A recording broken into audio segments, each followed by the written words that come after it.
Welcome to Grace Pilled, where we explore the infinitude of God by talking about God, within God, aka interviews with people spanning the vastness of the spiritual path. My name is Hanna, and I will be your guide. I've been studying and practicing in a classical Shakta tantric tradition since 2015, and I just love exploring all of the ways that God wakes up within our own dream through the guise of individual people on this earth. For the last few years, I've been working professionally as a guide for others, doing one-on-one work and also giving talks and courses. If you ever want to chat with me, you can book a call with me on my website or join my Patreon, which is my massive library of talks that I've given over the years. And right now, we're in the middle of teaching Run Towards the Hard Shit. And if you want to get that recording and still get into the class, you can always DM me on Instagram and we can hook you up. But enough about me. Let's talk about our guest. Today, I'm joined by John Rainey, author, seeker, and explorer of unity consciousness. Once a devoted Christian, working as a youth pastor, his search for deeper truth led him beyond the walls of his religion and into the wild, uncharted expanse of direct experience of the divine. His journey to me is the perfect example of how deep questioning can lead someone to the truth. A potent question he asked himself one day changed the entire course of his life. But I will save that story for the interview, and let's get into it. Okay, hi John, welcome. Hello, good to be here. I'm really excited to talk to you. I listened to your story about how you left Christianity on YouTube, and then I found you on Instagram, and then that's how I reached out to you about coming on here. And the thing that really stuck out to me was this extreme grace words that you used, and I'm like, oh, I really want to talk to you about that because in my religious tradition, I don't know if you know this about me, the center of everything is grace.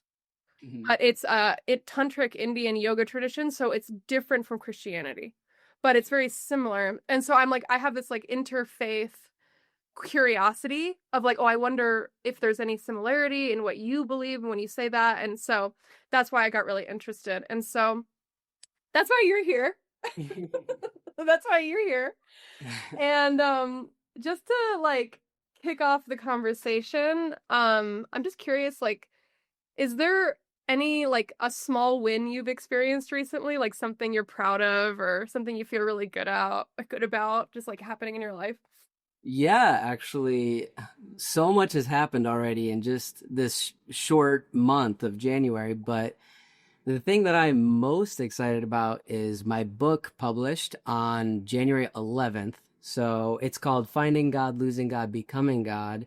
And I am extremely excited to finally just have it and hold it. I've been looking forward to this time for so long, and since I've been promoting it, I've gotten a lot of really good positive feedback so far, which is just it means the world to me because the whole reason that I've gone into this path of writing is I just want to encourage people. Specifically, I want to encourage people towards unconditional love through unity consciousness, this idea that we're all one, but more specifically or more broadly maybe, I just want people to really embrace and accept a more profound level of unconditional love for themselves and for everyone.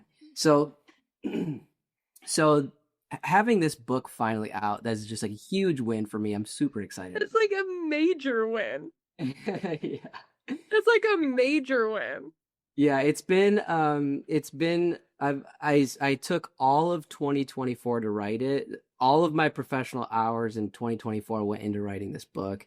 I started the book earlier, about a year before that, but that was mostly writing nights and weekends. But I finally committed to a life as a full-time author. And so just I've never in my life, I've never worked on one single project for so long. And so it feels really good to be completed with it.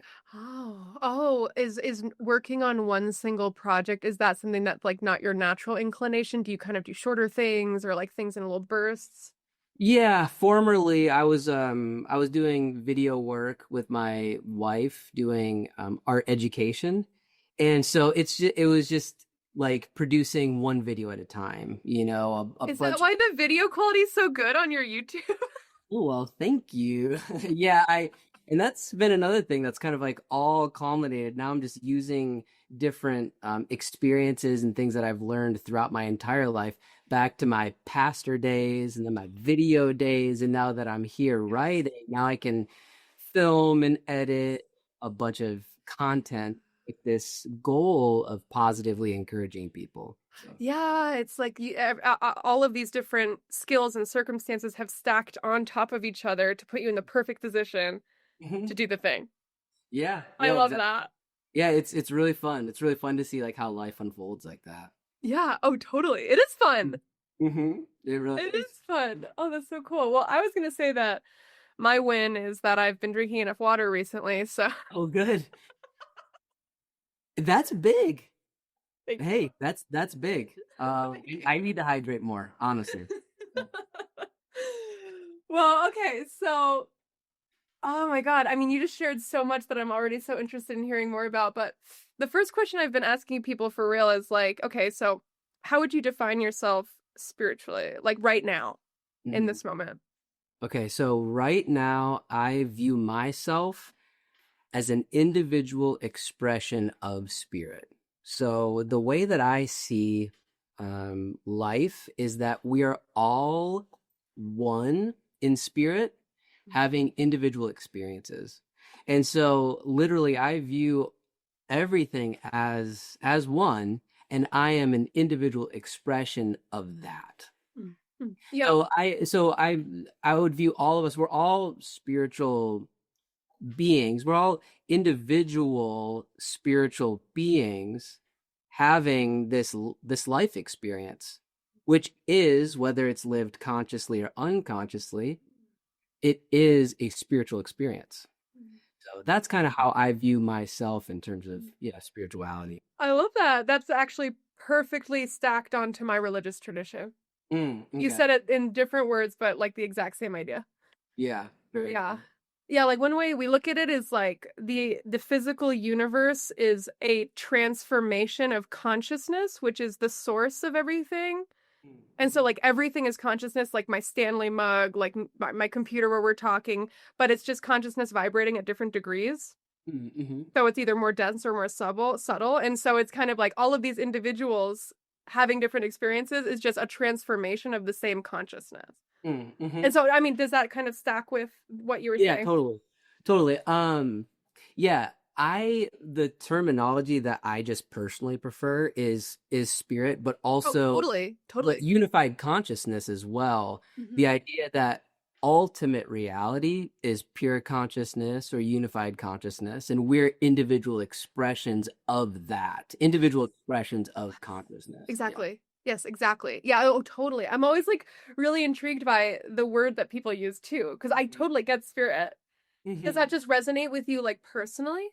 Yeah, I don't know. I guess there's not any particular reason that I gravitate towards that word. I suppose it probably comes from my religious Christian upbringing, just the idea of spirit and soul and these sorts of things.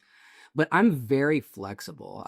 I'm not rigid, that it needs to be this particular terminology. Actually, even in my book and just the way that I view the individual sense of self, um, I view the individual sense of self as a trinity. And this actually is very unlike the trinity that I grew up believing in. Mm, mm, mm. But in terms of that, I view like the highest sense of self being that universal self, that we are all that. We are all a part of the one. But when you look at the individual experience, the way that I see it, I I see the second and the third layer of this trinity of the being as a higher self and lower self. And this is where things I've noticed that sometimes terminology gets crisscrossed between different traditions, because I understand that higher self is used in a variety of different ways.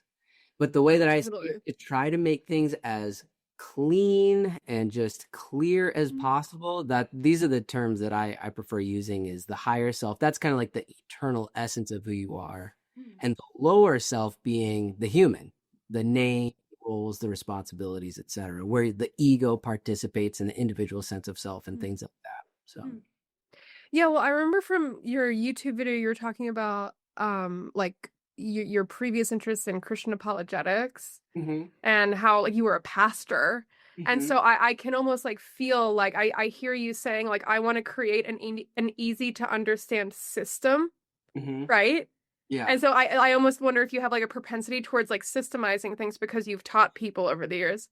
Yeah, that's actually really interesting too. That can be a little bit of a challenge because you're right. There is a part of me that does like to define and systematize these beliefs, but then at the same time, I recognize that you can't systematize or put boundaries on God, on the Yes. expansiveness of God. There is no boundary. There is no word that can Yes. define the transcendent because by definition it is transcendent. So, with that said, in our human experience, it is really helpful to use words. It's really helpful to be able to understand things to a certain degree. And then once you get there, then it's just surrender. Then it's just letting go of that need to understand everything because the transcendent can't be fully.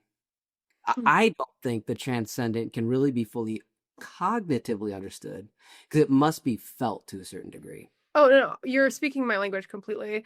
Yeah, like when I say system, I mean that in a good way Yeah. because from my point of view, um there's a paradox where we need a narrative for God, we need a narrative for reality in order to engage with reality to the fullest.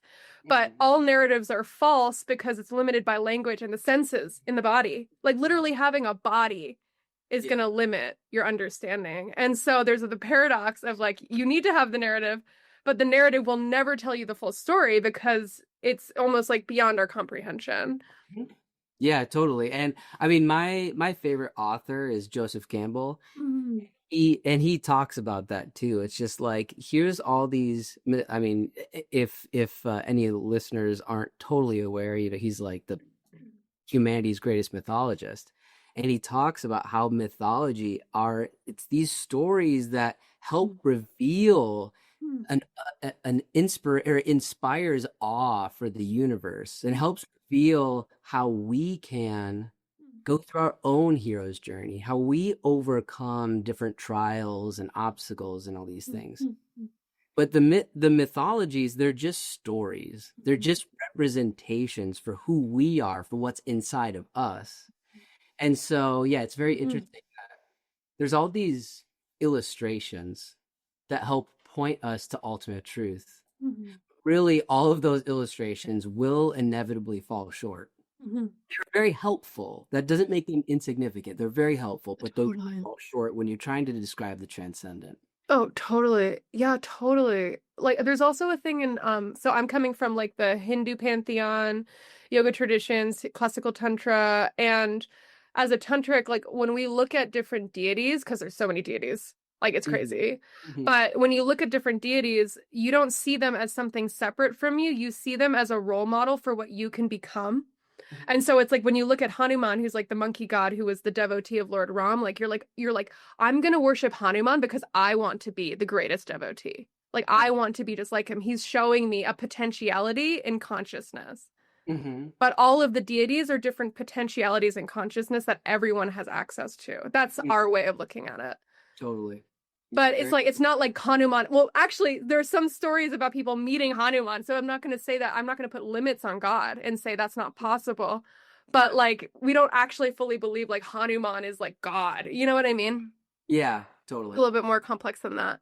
hmm Yeah, I'm excited to talk to you. It's like an interfaith conversation, so I Yeah, keep it's very sharing exciting. my And point of that, view. yeah, and that stuff too. I've read very, very few things in the more Eastern tradition. I've gotten into a little bit on like Yogananda and Lao Tzu and things of that nature. But like diving into like the Upanishads or diving into Bhagavad Gita and these sorts of things, I haven't spent a lot of time in that. So it is really interesting to hear the Oh, different cool. perspectives. Yeah. Okay, cool. Yeah, so that's good for you to hear. Yeah. Awesome. Well, okay, so you're defining you feel like when I ask the question like how do you define yourself, you feel that you're an individual expression of the one spirit in so many Mhm. words, right? Mhm. Would you also like call yourself like a mythologist, like Joseph Campbell, or like a mystic, or are there any words like that? Not really. I wouldn't say, to be totally honest, I wouldn't say that I am quite equipped enough to go that far. Okay, yeah, no, totally. I was I wondering. I really just kind of, spiritually speaking, yeah, I view myself as an individual expression of spirit. Beyond that, the reason I don't prefer myself personally, personal preference, I don't prefer to label myself as anything really beyond that individual expression of spirit. Mhm, mhm, My view of religion, any religion, doesn't particularly matter. I believe that religious systems can very much encourage people in the right direction. And we mentioned this, we were talking about this a little bit before the recording started, but that there's so many different paths to ultimate truth. You can reach ultimate truth through Christianity or Hinduism, mhm. or even if you're an atheist and you're just studying science or studying consciousness or something like that. There's so many different paths. But then for me personally, once I reached a particular point, I felt that labeling myself in any kind of religious, claiming any type of religious identity, for me, it fueled the idea of separation, the idea that, like, I have this system and other people don't have this system. Maybe it's the thought of I'm right and other people aren't right. And for me, in my studies, and especially reading books like David Hawkins' Transcending Levels of Consciousness, and just understanding the functions of the ego being separation, division, and these sorts of things, in my mind, I felt that if I, were to call myself any sort of, like, religious devotee, I just felt like that would be solidifying more of the ego, which I try to be extremely clear about this in my book and videos and things like that.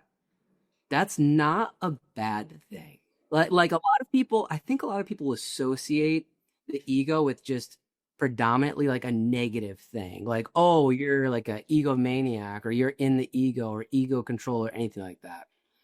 I view the ego as something that is extremely important to the human experience and the cause to most of the suffering that we experience, but it is highly necessary. And for someone to be, maybe they're controlled by the ego, or they're in the lower levels of consciousness, maybe living in a state of fear, for example. There's no judgment in that. I really feel that we're here to experience those exact feelings. It's the point of, like, what we're doing here. And so, anyways, all that to say is, um, I'm daily surrendering my ego, integrating my ego into my own human experience. But that's kind of one of the reasons why I don't label myself anything, because of just surrendering any sense of separation and division. Yeah, I love that. I love that. That makes total sense to me. Yeah, it's almost like the words that we speak kind of like weave realities that we live into. And so you're like, I'm not even gonna speak those words because I'm really trying to live into a more surrendered state. That's Yeah. like the impression that I get Yeah, totally. from what you're saying. That's a good way of saying it. Yeah, totally. Yeah, but I also think it's really interesting. I'm wondering, like, and it's okay if this doesn't feel true to you, but I'm wondering if, because of your Christian background, coming from a religion that is very set on right and wrong, and if you don't do this, you're not this, like, if that on some level influences your desire to go the complete opposite Mm. direction and disidentify. Perhaps on a subconscious level. Mm, I'm completely open to that. mm, Uh, there's a lot, obviously, that happens underneath the surface. mm, A part of my personal journey out of Christianity into the space where I'm at now, what was really important to me was to release all bias. And so my intention is to release all. So, leaving Christianity, one of the catalysts that allowed me to have this journey that I've been on was releasing bias, which meant that Yes. as a Christian, when I was experiencing these doubts and I wanted to pursue truth, I could not pursue truth until I was energetically willing to agree that if I felt that truth was outside of Christianity, I was willing to go.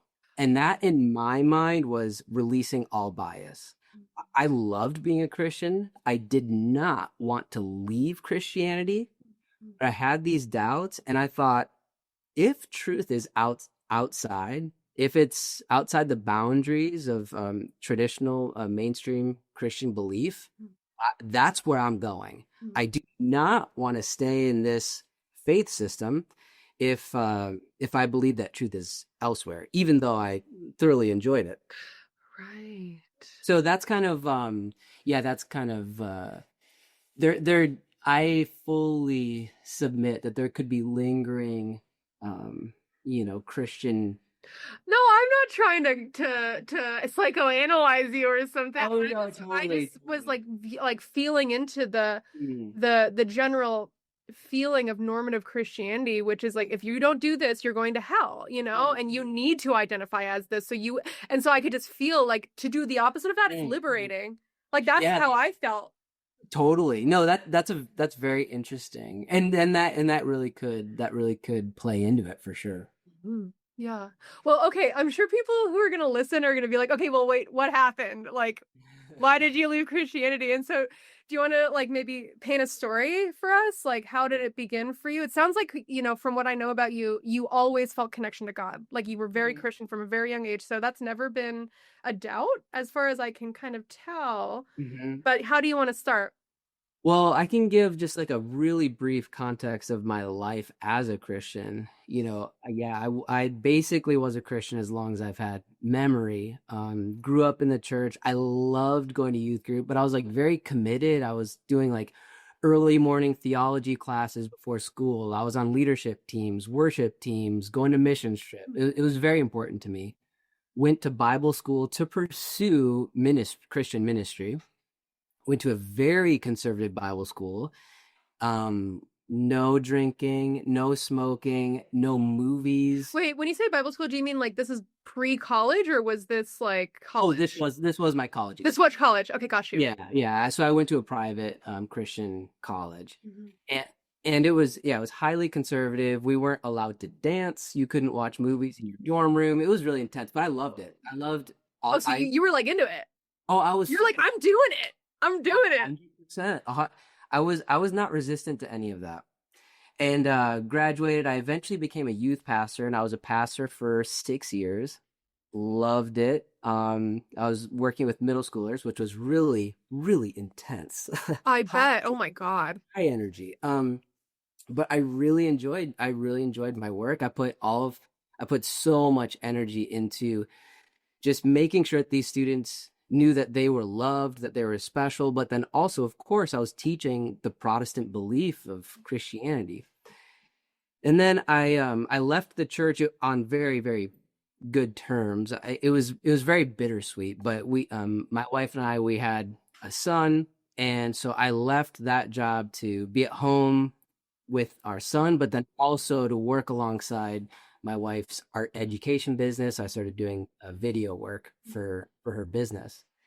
And Well, can I pause you just for a sec? yeah, sure. So when you say I left the church, like you were working for the church, like so you had to like leave your job. So it was like literally like everybody knew that you were leaving.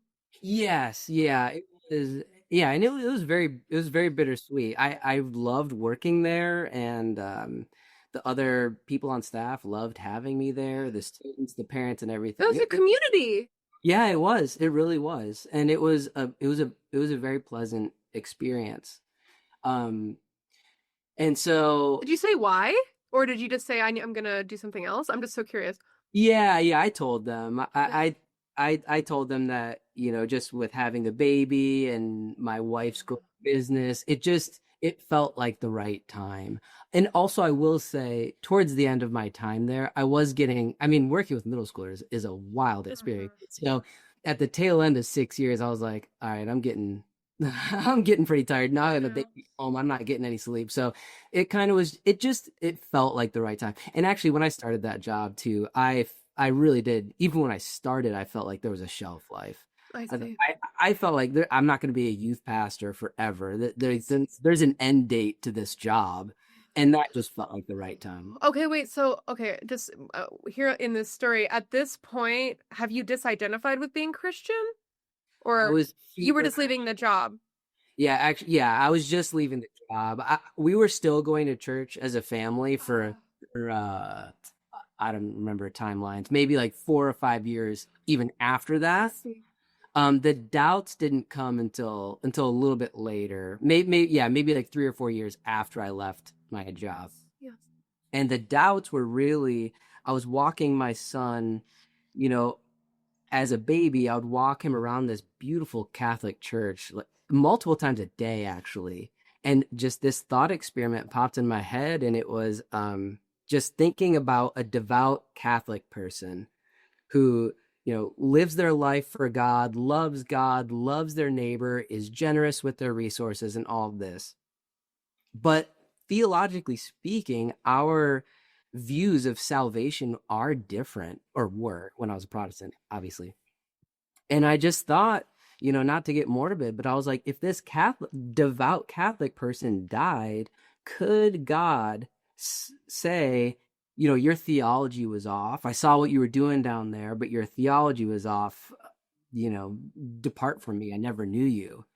And I thought there's no way. There's no way that the God of infinite love, grace, and wisdom could do that. That sounded absolutely insane to me. Although I'm sure that there are many Protestants who would believe that, but I couldn't stomach that thought.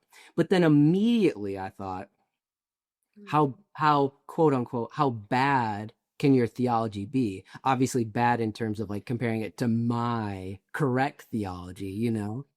And so I started thinking about, well, what about like Mormons or Jehovah's Witness or Christian Science, these even less orthodox brands of Christianity. And then it just really started to unravel. And when I was like, what about people who have never heard of Jesus but are committed to live a life of love? Because the Bible says that God is love. If you know love, you know God. If you love, God is in you, and all these sorts of things. And it really snowballed really fast from that brainstorm. You're like on the church grounds, the Catholic church grounds, and like this thought spins up in your mind. Yeah, that's how it originated. And then from that I couldn't get that thought out of my head, Yeah. and I really started to contemplate that further and further. And then I eventually purchased this book, That All Shall Be Saved by David Bentley Hart, which is the position of Christian universalism, which literally says that all will be saved. That basically, long story short, that book completely vaporized my belief in there even being an eternal hell. And then from that moment, I was like, okay, so if Oh, there's no eternal hell, what is Jesus saving us from? What's the point of all of this? yes. And so that's what really I view that as like that was the softening of my Christian belief. And then I kind of opened myself up to exploring spirituality a little bit. And Oh, like other traditions outside of Christianity. yeah, I started doing a lot of yoga, a lot of breath work, and these were Yeah. practices I never participated in before, but that were really a source of inner peace for me. I started meeting with some like intuitive therapists that were helping me heal wounds I Yeah. didn't even know I had. You know, as a Christian, I became a Christian at such a young age. You really do encounter a lot of fear and a lot of shame. Now, a lot of Christians may or may not recognize this because when you're in the Christian paradigm, your focus is on, I can't believe that God loves me this much.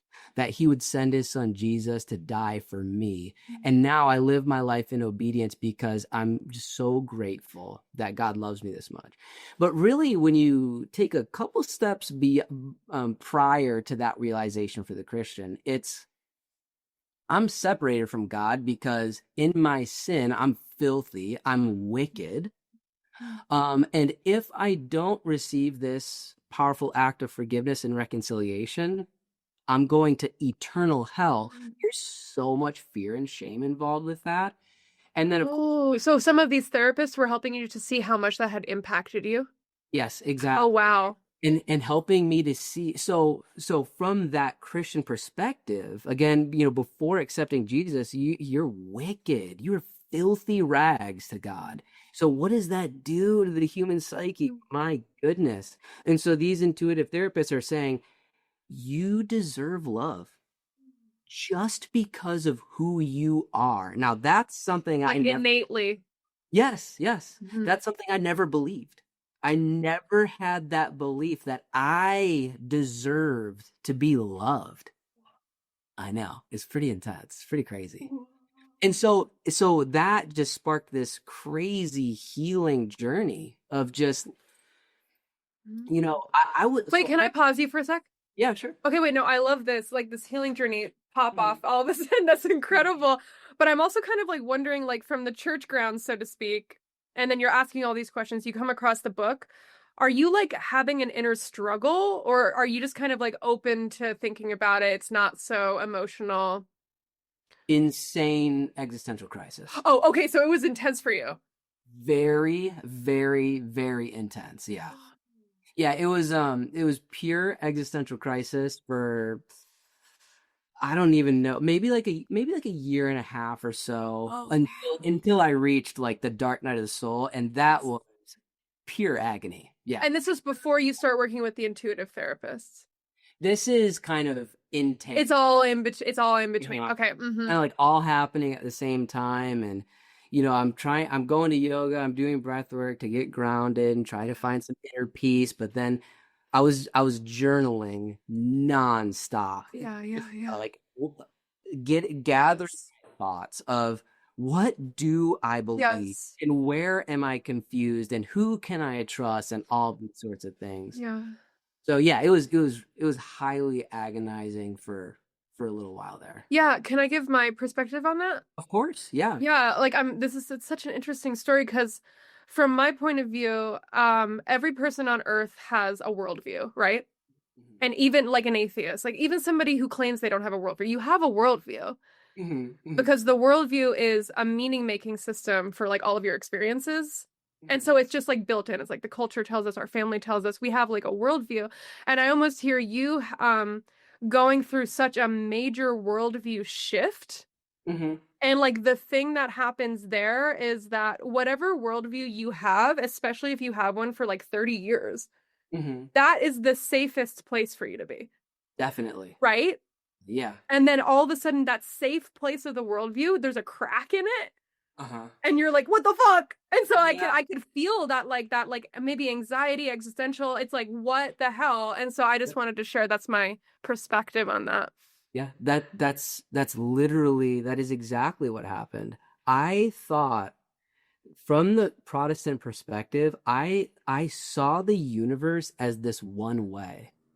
And then when I started to encounter, well, the Christian faith started to soften, and I was being introduced to new spirituality ideas I'd never encountered before. And at one point, actually, I was in Costa Rica, and one night in Costa Rica, I was talking with my wife, and she was talking about this potential past life experience that she had in Lemuria. And at that point in this entire journey, I was like, I don't know if I believe that, but I'm open to it. But if that is true, then I don't know what's going on. I Oh, have no clue what the truth of the universe is. And so that night right there, that didn't like initiate the Dark Night of the Soul quite yet, but that was a very, very troubling evening because I was like, Yeah, I was like, if you had a past life in this place called Lemuria thousands of years ago, I have no idea. I have no clue. Yeah, like that wasn't even on the game board. No, that was That wasn't even on the game board. it was so totally out of bounds for me. But like I said, at that moment, it's not that I believed it, but I was very open to it. And if it were true, then I was like, I don't know what's going on. So this entire spiritual journey that unfolded was a complete reversal of worldview. Mm. I, I Mm. thought Mm. that my belief was the exclusive truth. But really, the way that I view it now is my view of the universe, it was completely upside down. And I had to go through the process to make it right Mm. side up. That's Mm. how I view it now. Mm, mm, mm, mm, mm, mm, mm. Yeah, and then shifting from upside down to right side up, it's like the blood starts shifting in the body and you have to recalibrate. It's like uncomfortable, Yeah. right? Highly uncomfortable recalibration. But all things considered, now looking back, it's just like all of that, all of the most painful experiences that I've ever endured, including that entire existential crisis. And beyond that, even like emotional, relational pains that I've endured, all of that stuff, I have nothing but gratitude for. Wow. Pure gratitude for all of it. Because all of that just brought me to where I am now. And where I am now is a far more sustained experience of love, joy, and peace and unity, all that is. And it's a beautiful thing. And again, that's why I'm writing this book. That's why I'm like producing content. Is I want other people to experience it if they are ready for it. That's Yes. I'm not I have no expectations or I have no control over what anyone else is ready to experience in terms of truth. I just want to offer it for anyone who is ready. Yes. You're cooking some food, and if someone wants to eat, they can sit down with you. Mhm. Exactly. That's exactly what I'm doing. Wow. Okay. Well, actually, can you like say a little bit about your wife? Like, was she also going through a crisis of faith or anything like that? Yeah, so she also grew up very Christian. We met at Bible school. And she's very talented singer and piano player, and so she's always been a part of like worship teams and things of that nature. It was a really interesting dynamic where she kind of started this process before I did Hmm. in her own softening of her Christian faith. And that was really challenging because um it's challenging for both of us. Challenging for her because she felt like she had to do it on her own because as a Christian is very, very important to me. It was to have a Christian spouse Oh. so that we raise our children in the church on the same page. And so for her to experience these doubts and then when we would talk about it, I'm a pretty like emotional, I'm a pretty sensitive guy. And so I would get pretty like sensitive about it. And I was like obsessed with Christian apologetics, which is Yes. like studying all of the answers, understanding how and why Christianity is the exclusive truth and overcoming all these objections. And so I would share this type of stuff with her and it like wasn't compelling to her. And I'd be like, "Why aren't you compelled by this?" And this is just from like Christian John's mind.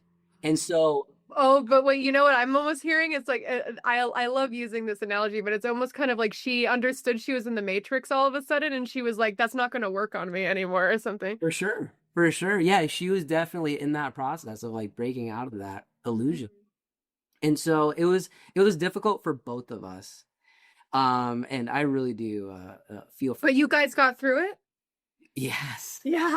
Yeah, we both feel very grateful and I mean, Sky kind of lucky. I mean, I don't really believe in luck. I like it Yeah. was a cosmic experience for us to be together and to undergo this radical transformation. But the Yes. truth is, if one of us didn't make it, if one of us didn't, Yeah. and it would have been me, I was like the psycho Christian. I was like hardcore Christian.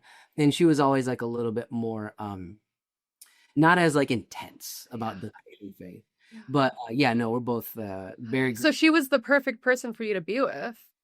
yes. Yeah. Yeah, she kind of pioneered the spiritual journey for the house, and yeah, I'm so grateful Yeah. that she was able to do that, and I'm grateful that thankfully I was able to follow suit, and now we're on the same page, and marriage is better than ever. That's amazing. Yeah, yeah. Oh, that's amazing. And you get to raise your child with a new view or Yeah. whatever they want to experience. Exactly. Yeah.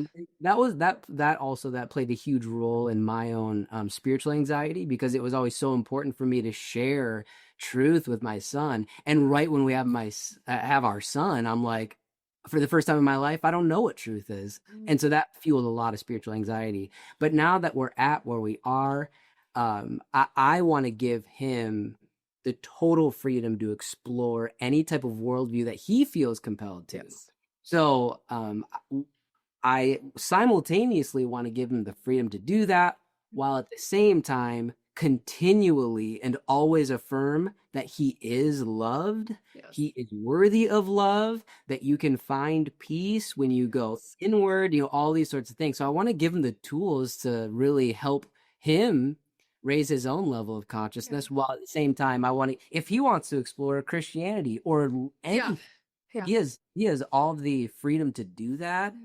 I guess I will say we are careful to I don't really want him super exposed to Christianity at a very age because I Yeah. don't want him to feel like You want him to have like the cognitive ability enough to choose that of his own volition when he's older. exactly Yeah. exactly because he's 5 now. It's just like that's such a young impressionable Oh age. my So God, totally. if I want anything impressed upon him, it's that he is loved Hmm. and that he deserves to be loved and these sort of things. And then That and sounds so healing. Do you feel like healing in that, like demonstrating that for your son? definitely there's so many layers to it. There's so many layers to my relationship with my son, and it's a little hard to unpack all the different layers. But to say that it is healing it's a good word for it. Yeah. Yeah, yeah. Oh, wow. My God. Well, have you like faced the word backlash is coming out of my mouth, but like when have you like had Christians come to you and try to apologetic you? What's the word? But like, Yeah, yeah. So it's tricky. My parents and my in-laws, they're all Christian, and Yeah. so sharing these transformations with them, my heart in doing so is to do it with compassion because I know what they believe, and to believe that your child has turned from a faith and is now headed towards hell, that's a very devastating experience for them. And so when I chat with them about this, I try to be as compassionate as possible because I understand the inner turmoil that they're going through. Like you don't want to say too much, but you also don't want to be dishonest. I say exactly what I need to say. Oh, okay. So I am direct. I will tell them exactly what I believe. Mm. So I don't shy away from that because I do feel that it's very, very important for us to speak our truth. And so on one hand, I do speak my truth. And that's exactly what I believe. On the other hand, it's just I'm not trying to get into like a battle. I'm not trying to. I just try to do so with as much compassion as possible because I know where they're coming from. Yeah. Um, on the internet, there's a lot of people when I share content about my journey out of Christianity and how I view Jesus now, there are a lot of Christians who are quick to defend their faith. I completely understand that. I was the same way. Yeah, it's like you're seeing yourself. Yeah, 100%. In one sense, it I have a different perspective to offer them because generally speaking, I'm not suggesting that I knew everything in terms of like Christian apologetics, but it was my passion. And so in many ways, I understand why they say what they say. I understand their thought process because that was my thought process. And so, anyways, to get to your question, yeah, there are a lot of Christians who try to correct my thinking or try to defend the faith, and I totally accept that. And I will engage in conversation, especially on the internet. It's a strange thing because I recognize that it's probably close to impossible to change someone's mind in comment sections.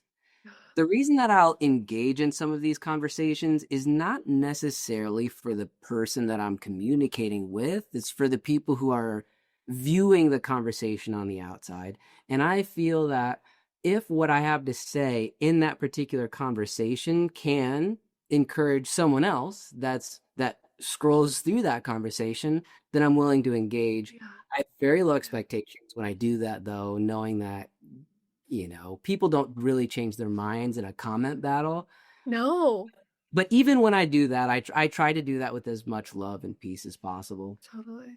Yeah, that's so interesting. It's like, yeah, most people don't change their mind in the comment battle, but what sticks out to me about your story is that thought that just came up one random day, and Mhm. I'm so compelled by that because I had a similar experience. I was an atheist for all of my life until I started to believe in God. So I had a very different experience. But for me, it started with a thought. Mhm. And it was Yeah. just random. I was like on a walk, you know what I'm saying? And so it's like, we have all these discussions. You're putting these stories out here. You're going to say stuff to your family. It's on God whether or not anyone ever listens. But I do feel like, you end up having the dam breaking thought, as I call it, that leads you on the mystic path in a random moment. Mhm. It's not going to happen in the comment section. Do you know what I mean? Totally. Totally. No, I totally resonate with that. Um, yeah, it's hard to engage with that in the comment sections. But I have received a lot of positive encouragement in DMs and things like that. Just like, oh, I saw what you said to that person. That's really Oh powerful. yeah, uh-huh. I used to do one-on-ones with anyone just for free, just anyone who wanted to talk through their spiritual journey. Yeah. And a lot of them would say things like that. I saw what you said here, and Yeah. or a lot of people comment like, I don't understand how you can be so peaceful with people who are attacking you so Oh wow. Oh yeah, so you're living as an example of a new way too. that's a part of the heart behind it. It's just like anyone who sees these interactions, just like I'm trying to, be an example, I guess. Yeah. Like this is how we can interact with one another Yes. in peace. It's okay if we disagree. Yes. It's completely Yes. okay. Let's just honor each other's free will. You believe what you believe, and I completely honor that. And I'm going to honor you by responding in peace and love. Yeah, totally. Totally. Yeah. Wow. Well, okay. So there's another thing in the story that I'm hung up on. So you're with your wife in Costa Rica and she's Hmm. talking about her past life in Lemuria, Hmm. and you're like, if that's true, this whole thing is coming crumbling down, essentially, right? Yep. And so like that's essentially was the thought that was so disturbing about that, like the presence of reincarnation, or was it the presence of the other realm or Lemuria or like whatever that is? Like, did you end up reconciling that in yourself? Yeah. And eventually I did. The most troublesome thing, I didn't particularly care about like whether or not Lemuria existed. Yeah.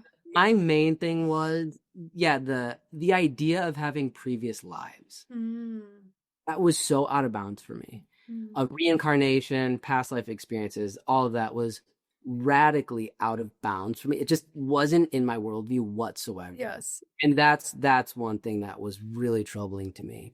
Eventually, I did reconcile that. I do firmly believe that we have many physical incarnations that are temporary, finite, and ultimately illusory. Yes.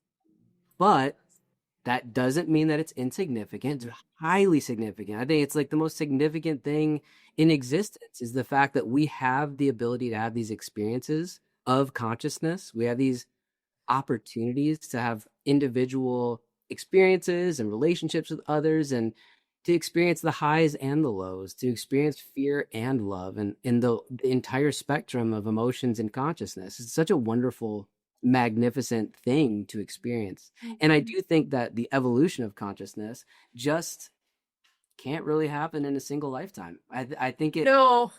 will be many, many, many years.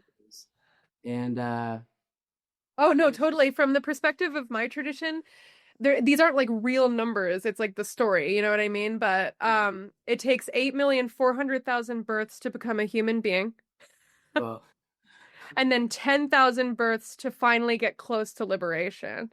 And okay. so it's like you've had like tons of lifetimes. Like it's almost like incomprehensible. And so sometimes from our point of view, we don't worry so much about our past lives because it's like I've been everything. You know Yeah. what I mean? It's like who cares if I was something like 5 lifetimes ago? Mhm. What the only thing that matters is that we're here now. Yeah. So like what are we gonna do now? But that's just my point of view. Yeah. Yeah, I haven't really engaged with that specifically. Mhm. Um but I've read and interacted a little bit with The Law of One with Raw. I don't know if you've read that or explored that, but that goes to like the seven densities. It's all an evolution of consciousness. But the seven densities that Raw speaks of, these are major episodes in the evolution of consciousness that starts from like the very beginning, starts from like elements, Yes. Yeah, exactly. Yeah. and it works away in the human experience is the third density. But these windows of time, they're well, actually the third density, I don't know off the top of my head. I think I could be totally wrong here. It is the shortest of the seven densities. The human experience that we're having right now, it is the shortest. I think it's like 70,000 years or something. But the other densities are like millions of years, Mhm. and so when you go from the third into the fourth, the fifth, and the sixth, that's an expansive amount of time of different individual experiences. Right. Mhm. Yeah. Yeah, we use the term evolution of consciousness in my tradition Mm, mhm. as well. Yeah, like that, like the spiritual path is the consciousness within you evolving. Yeah, And like the entire universe is consciousness evolving. So like that's totally like terminology that we use like all the time. cool. Yeah, I really resonate with that's what I think the soul's journey is. I think the soul's journey is an evolution of individual consciousness Yes. and collective consciousness as well. But the author, the thinker that I really gravitate towards is David Hawkins, and he Oh. talks about the map of consciousness. And one of the reasons that I really appreciate his work is because it is an observable, measurable approach to the soul's journey, to this evolution of consciousness. Now, he uses or he teaches applied kinesiology, teaches muscle testing, that you can literally muscle test someone by asking them yes or no questions to evaluate what level of consciousness they're at. Wow. And then he maps out the entire spectrum of consciousness experience from 0 to 1,000. 1,000 being pure consciousness, which is boundless, is without form. And one reason I really like this approach is because I really like Raw. I really like the Law of One as well. The reason I gravitate towards Hawkins is because I feel like it's more readily accessible, and it's like acceptable for a broader audience. You know, Raw is an extraterrestrial. That's like that book is like a channeled book. Yes. Like um these people There's a little bit more of a buy-in. You know, you have to be into the aliens thing.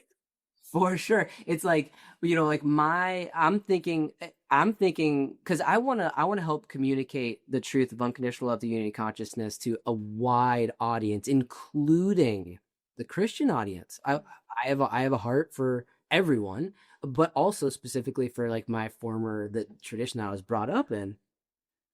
As soon as they hear extraterrestrial, It's out the over. it's gone.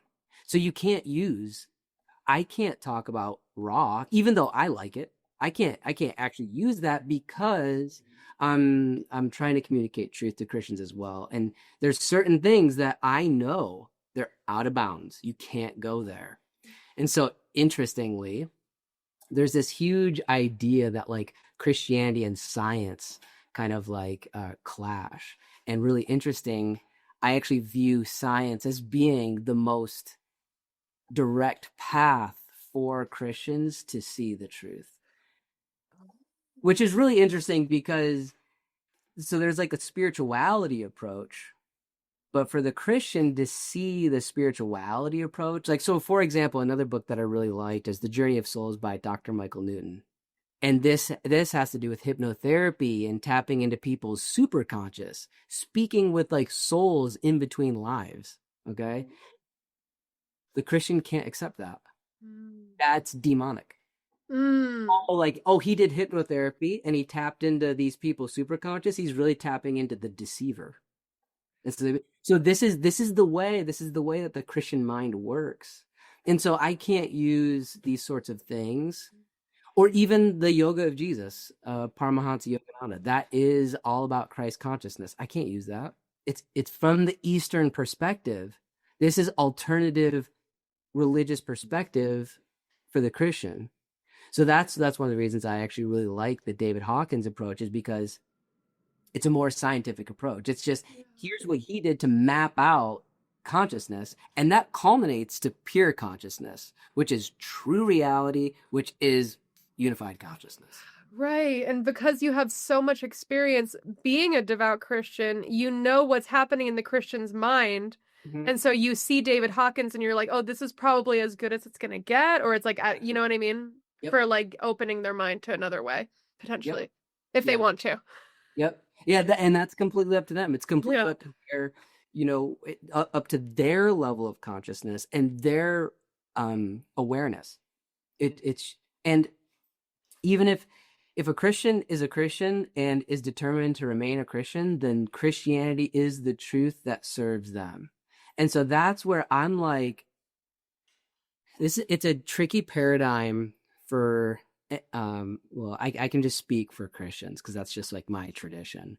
It's a tricky paradigm because the way that they view it is, I'm right and you're wrong. We cannot both be right. Mm. It's either or. I don't see it that way though. I see truth as a continual expansion of awareness. We're here to have this individual experience, which is a limited conscious awareness, which is necessary for the individual authentic experience.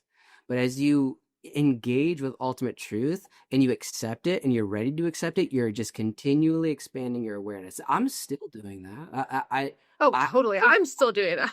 Exactly. It's like I fully recognize and admit, and I'm not saying that I have all of ultimate truth. It's a continual expansion and learning and greater awareness of truth. And so so a Christian might say that I'm wrong. I would look at the Christian and say, you're right where you need to be. Right now, you are exactly where you need to be. And Christianity is the truth that is serving you right now. That is hopefully, well, just however it's serving them. But the idea is, at least if you're following Jesus, that you're at least being encouraged towards a greater capacity to love. And I believe that if you continually take that path of unconditional love, eventually you'll become ready to accept an even more expanded experience. Yes. Right, yeah, because from the point of view of some Christians, when they are expressing love on some level, like them saying you're wrong, you're gonna go to hell, actually is them trying to love you because they're trying to help you. Is that like a thing? That is correct. Yeah. Mm. So, yeah, if there's a Christian in your life, like, I recognize that some people might be really annoyed by their Christian parents or grandparents or siblings or friends or whatever that are trying to proselytize, that are trying to convert them to Christianity. The way that I view that is they should be doing that because their belief system, they believe that they're headed to heaven, everyone else is going to hell. If you have that belief, you better be telling everyone about Jesus. Because if you think that you're in a lifeboat headed to heaven and everyone else is drowning and heading to hell, dude, you should be grabbing as many people as possible and getting them into your lifeboat. And so, Right, because that's the right thing to do. That's the loving thing to do from their point of view. from their perspective, Yes. is the loving thing to do. Yes. Yeah, if you have like a serious Christian in your life that doesn't say anything about Jesus to you, That's their free will. They can do whatever they want. But I'm just saying, like, I think generally speaking, Christian, and maybe that will help encourage people to accept. It's a tricky thing. I understand it's a tricky dynamic to accept that like Christian judgment Yeah. because it is highly judgmental. It just is Right. what. But I'm almost hearing you say, okay, but just see it for what it is. Mhm. But just see it for what it is. Yeah. Yeah. Even though it probably hurts when your parents are trying to change you, right?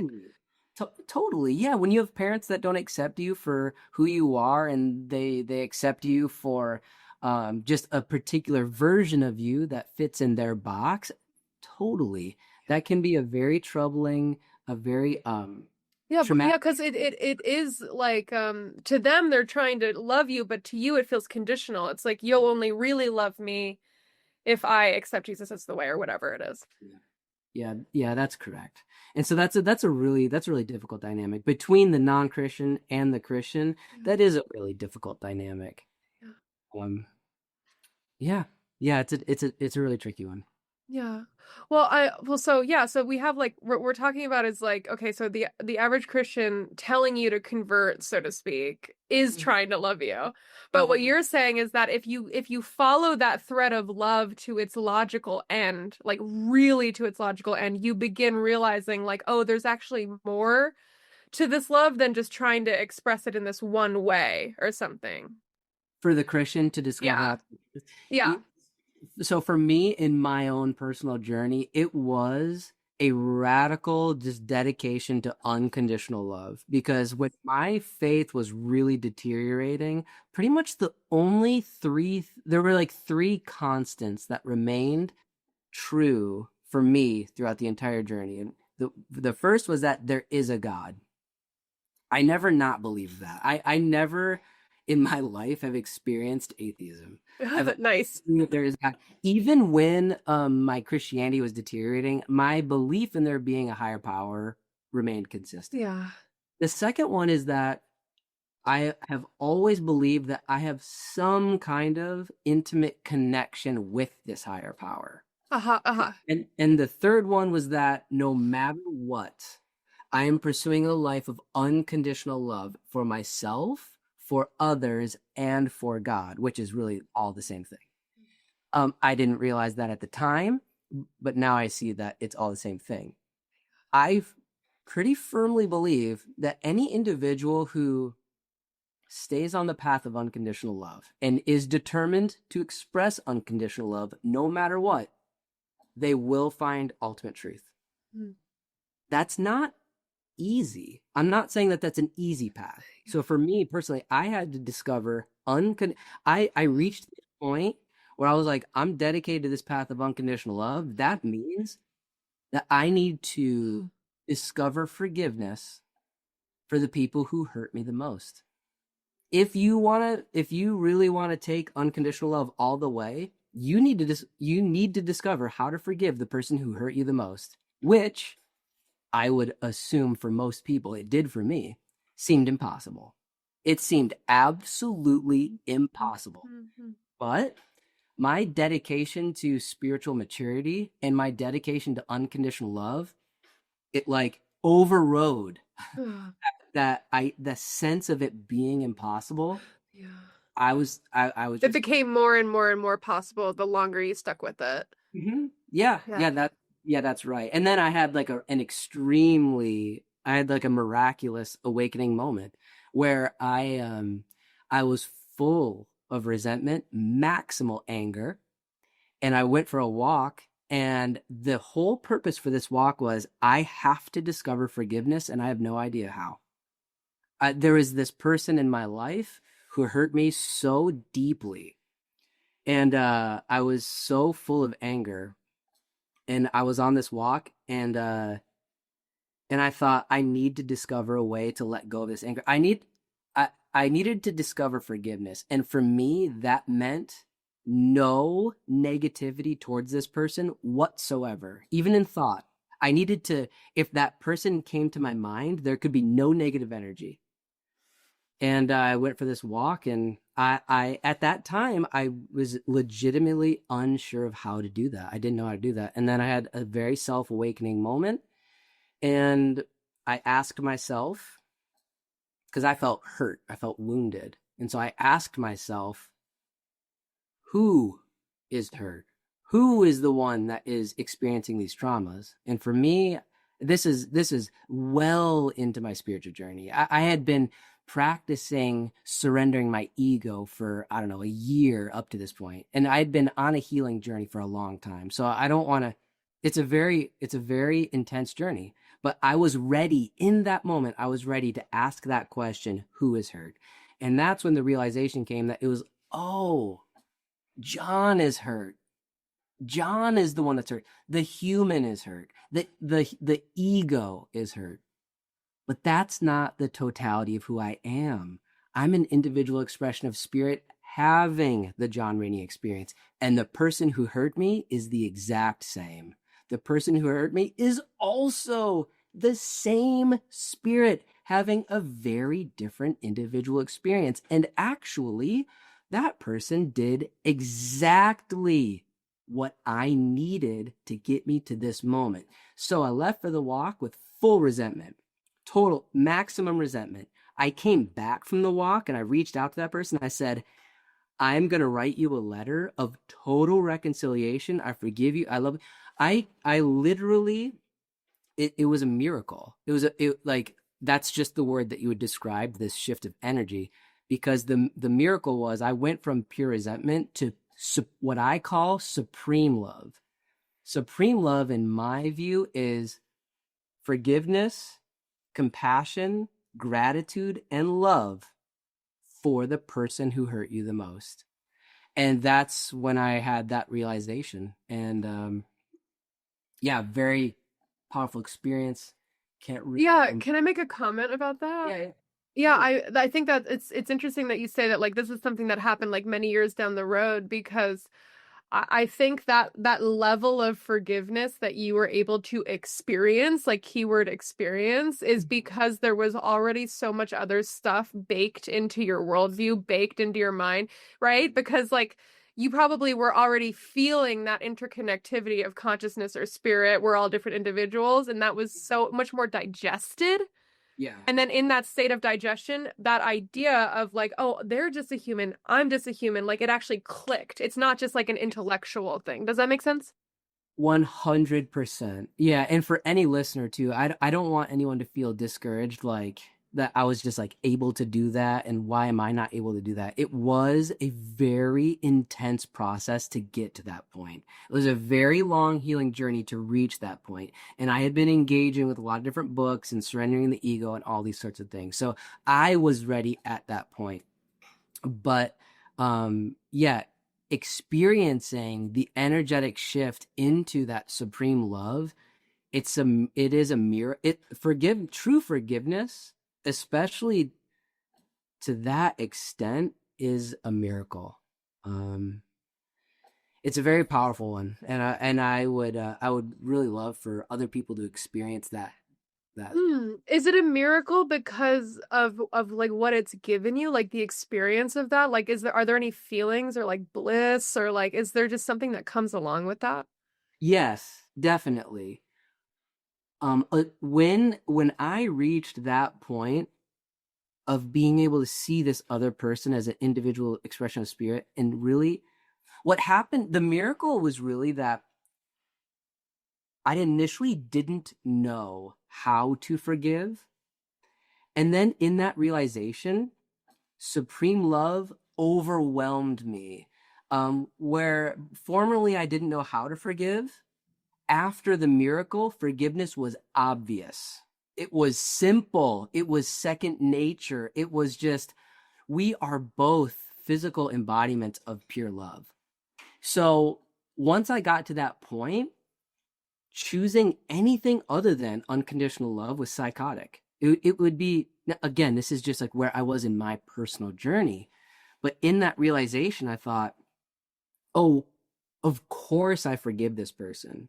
And then from that point, then it's just continually processing the implications of this awareness. So, for example, forgiveness became immediately obvious in this realization. And then the more I thought about it, the more I was like, oh, you know what? This person, and this is no judgment whatsoever, but the just the objective truth is this person is still very much identified as the worldly sense of self, really attached to their ego. No judgment. It's what we're here to do. That attachment to the worldly sense of self or the ego, that right there is what invites all hell into your life. When you're attached to the worldly sense of self, now you see yourself in the world. This is the totality of who I am. So anything that can cause me fear, shame, guilt, grief, pride, anger, desire, etc., that is what introduces hell into your life. So when I'm thinking about this person, and I keep processing, forgiveness became natural. Now I have tremendous compassion for the That person. was the word that was ringing around in my head. Like that forgiveness led to like real compassion because you can see where they're coming from in like a completely deeper way. Yes, exactly. A pure, a pure heart for compassion. And so now at this point in my journey, anyone who totally disagrees with me, or, like we were talking about the internet comments earlier, anyone, the more vicious someone is towards me, the more compassion I have.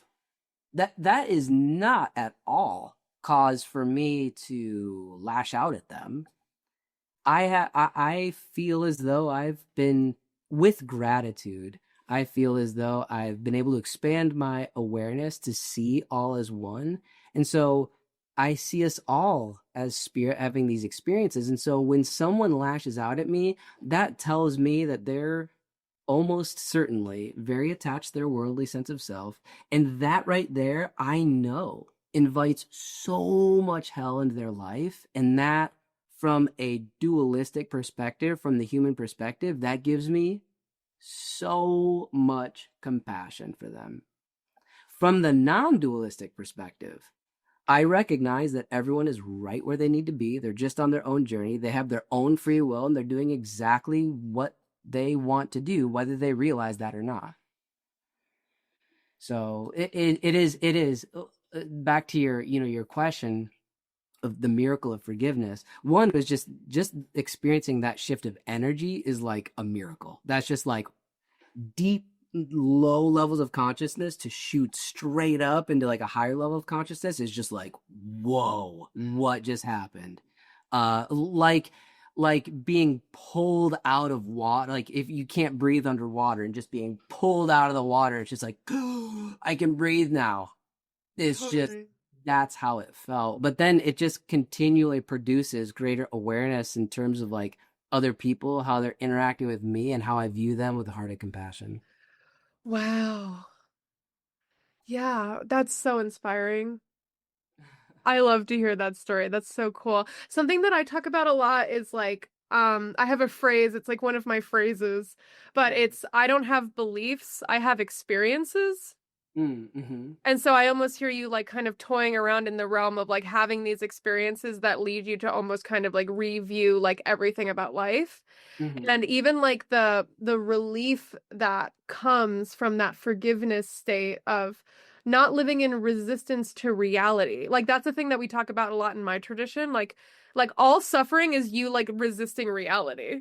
Mm-hmm. And so it's like when if somebody's vitriolic towards you in the comments, instead of being like, well, they shouldn't feel that way or whatever, a less resistant point of view is like I understand where they're coming from. I'm not like going to try to change them necessarily. Like I feel compassion for them. That's a less resistant state of being. Does that kind of make sense? Yeah, that absolutely makes sense, especially when you understand that ultimate reality is just spirit, is boundless, unified consciousness, spirit. It is, and this is the truth that love is all that exists. When you remain attached to the worldly sense of self, to your point, yes, you are resisting the true reality.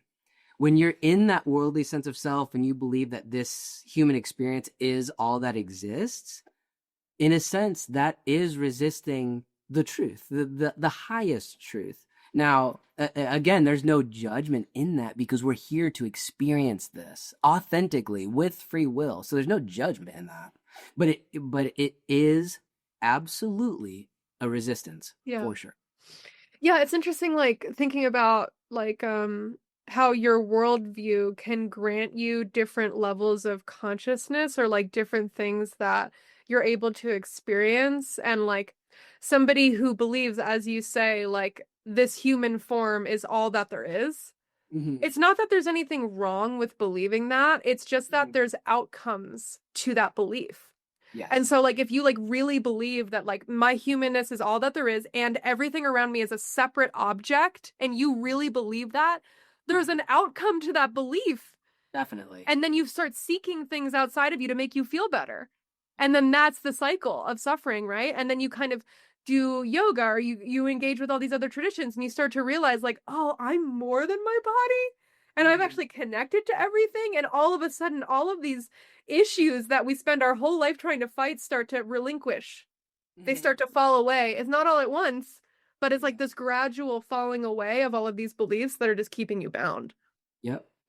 And then to circle back on the phrase that you said, you said something about it's more than just belief, it's experience, is so true because it's one thing to read the book. So, like in my own experience, I had been reading and reading all these different books, Alan Watts, Ram Dass, Eckhart Tolle, Michael Singer, Joseph Campbell, David Hawkins, all this, the Kybalion and all this. And it's one thing to read it and then cognitively understand it and even accept it. That's all great. That's all good. I'm not saying that that's bad. It's a completely different thing when those truths really start to impact your daily life and you have the radical experiences. For someone that's on like a conscious spiritual awakening journey, they're really putting effort into surrendering the ego and all this, and you're dedicated to the path of unconditional love, you will experience a battle with the ego, and that can either overcome you or you can transcend it. That's completely up to you. But the more and more that you confront the ego, that you feel, don't bypass your feelings, you feel your feelings and you process them, you see them through a spiritual perspective, and all of a sudden now you're transcending the ego's control over you. That right there is a really powerful personal experience to have that completely solidifies all these concepts that I've read in these books, which have been really helpful and they're very guiding. There are these different lights along your path. But once you experience it for yourself, game over. It's just like it's so powerful. The experience is so much more powerful than cognitive understanding for sure. Yeah, another thing that I say a lot is like teachings. Like in the Eastern tradition, there's a lot of like they say teachings, like there's different teachings. And so I often say like teachings are just words until you experience them. And it's not that like we shouldn't read the teachings and hear them, but there comes a point like, I always reference like Ram Dass. I Mm-hmm. talk about him a lot and I'll say stuff like, you can listen to one Ram Dass talk 100 times and Mm-hmm. then the 101st time that you hear it, something that he says just clicks in your head. And all of a sudden you're like, oh, I get it now. And it's just like an experience that you start to have. And so I do think that like it's so important for us to explore different philosophies and do different practices. But ultimately, like you have to put yourself in that digestive process of like trying to assimilate it into your being so deeply that it Mm-hmm. just becomes your second nature. And that takes dedication Yeah. and It work. really does. Yeah, the spiritual journey is no joke. It's not like yeah, it's like you can't well, I don't know. I mean, I guess I can really only speak for myself, but it's one thing to read, Ram Dass, Alan Watts, and all these people. It's a completely different thing to put that into practice every single day in every relationship, in every encounter that you have, in every moment of frustration, or it's one thing to like really appreciate the truth of unconditional love. Yeah, like I want to live a life of unconditional love. Well, now express unconditional love in the middle of the argument that you're having with your spouse. That's a completely different experience. You can accept the path of unconditional love, but what I believe is The path of unconditional love is not a declaration of words, it is an energetic experience. So you can say, I choose to love everyone with no judgment. You can say that, and that's a really nice thing to say. But now, how do you view the person that, is completely different from you? How do you view the person who hurts you? How do you view the person that annoys you? Are you going to love that person without judgment? Because, it's one thing to say it, it's a whole nother thing to really live it and experience it. Yeah, and I also think that you're so spot on. And like from the teachings point of view, it's like unconditional love is literally like a teaching, you could say. That's a Mhm. teaching. It's something that we're trying to live into or digest into our being. And I study a lot of different religions. I Mhm. have my religious tradition, but I study a lot of other mystical traditions like Sufism, mystical Islam. And in one of these Sufi orders, there's a set of teachings called the chivalric rules.